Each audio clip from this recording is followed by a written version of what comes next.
कभी ना भूलना हम किसकी उम्मत हैं।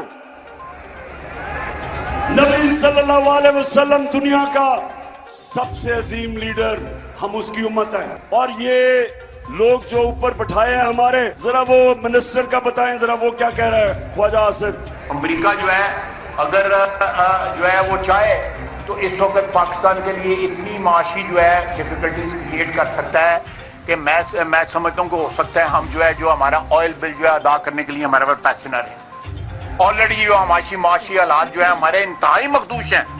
ये सारे वेंटिलेटर जो है ना ये लगे हुए हैं, अमेरिका की मर्जी से लगे हुए हैं। अमेरिका चाहे तो ये सारे के सारे जो हमें जो इस वक्त ड्रिप्स लगी हुई हैं या वेंटिलेटर लगे हुए हैं, सारे के सारे ऑफ हो जाते हैं। यानी कि हम जिंदा ही सिर्फ अमेरिका की वजह से हैं। सिर्फ मुल्तान के लोगों, क्या हम अमेरिका की वजह से जिंदा हैं या ऊपर मेरा रब है?